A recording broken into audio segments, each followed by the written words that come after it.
வேல்முருகனுக்கு அரோகரா. என் அன்பு குழந்தையே, இதை நீ கேட்ட அடுத்த நொடியில் இருந்து உன் துணையிடமிருந்து உனக்கு அழைப்பு வர போகின்றது.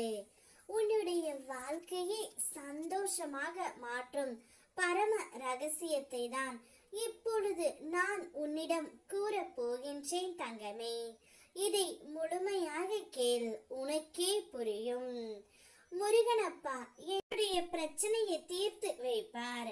முருகனப்பா என்னுடைய ஆசைகளையும் வேண்டுதல்களையும் கனவுகளையும் கோரிக்கைகளையும் நிறைவேற்றி வைப்பார் என்ற ஏக்கத்துடன் என்னை பார்த்து ஓசையின்றி உன்னுடைய உள்ளத்தால் நீ அழுவதை காணும் போது எல்லாம் என் இதயமும் கரைகின்றது தங்கமே. நீ எவ்வளவு உயர்ந்த மேன்மையானவர். காசு பணம் இல்லாமல் போனாலும் பிறரை நேசிக்கும் சுத்த மனசு உள்ளவர். உன்னை எப்படி நான் மறப்பேன் தங்கமே? உன்னுடைய வேண்டுதல்கள் கேட்காமல் எப்படி நான் இருப்பேன்? உன்னை மறந்து வேறு யாருக்கும் நான் அருள் புரிய போவது இல்லை தங்கமே. உன்னுடைய கண்டங்களின் கணக்குகளை நான் கையில் எடுத்து விட்டேன். உன்னுடைய வழியில் எல்லாம் என்ன நினைத்து கொண்டு இருக்கிறாய் என்பதை நான் அறிவேன். உன்னை விட்டு ஒருபோதும் நான் விலகிவிட மாட்டேன் தங்கமே, கைவிடவும் மாட்டேன்.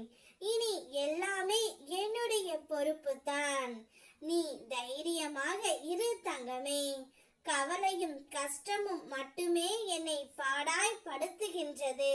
நான் சந்தோஷமாக இருப்பதற்கு வழியை சொல்லுங்கள் அப்பா என்றுதானே கேட்கின்றாய்.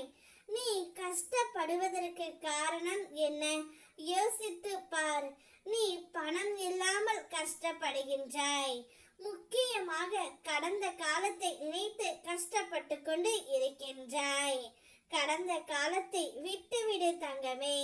உன்னை விட்டு விலகி சென்றவர்களையும் விட்டுவிடு. உன்னுடைய உறவையே நீ அனுதினமும் நினைத்து கொண்டு இருப்பதால் உன்னால் எந்த ஒரு வேலைகளிலும் இயல்பாக இருக்க முடியவில்லை.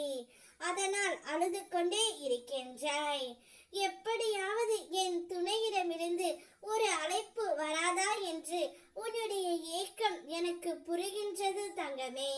இதை கேட்ட அடுத்த நொடியில் இருந்து உன்னுடைய உயிரான துணையிடம் இருந்து உனக்கு அழைப்பு வர போகின்றது. அந்த அழைப்பால் நீ சந்தோஷமாக இருக்க போகின்றாய். உன்னை உதறி சென்றவர்கள் அவர்கள் சில உறவுகளை தூக்கி எறிய முடியாமலும் பிரிந்து செல்லவும் முடியாமலும் வெறுத்து ஒதுக்கவும் முடியாமலும் நொடிக்கு நொடி நீ வருந்திக் கொண்டே இருக்கின்றாய். இப்போது நீ என்னுடைய நிழலில் வந்து விட்டாய். அதனால் கவலைப்படாதே. நீ என்று என் பாதத்தில் சரண் அடைந்தாயோ அன்றே நான் உன்னையும் உன் குடும்பத்தையும் சேர்த்து கவனித்துக் கொள்ள ஆரம்பித்து விட்டேன். எப்பொழுதும் உன்னை நான் பார்த்து கொள்கின்றேன். உனக்கு துணையாக முருகனப்பா இருக்கும் பொழுது கவலைப்படாதே, நான் இருக்கின்றேன். வெற்றிவேல் முருகனுக்கு அரோகரா.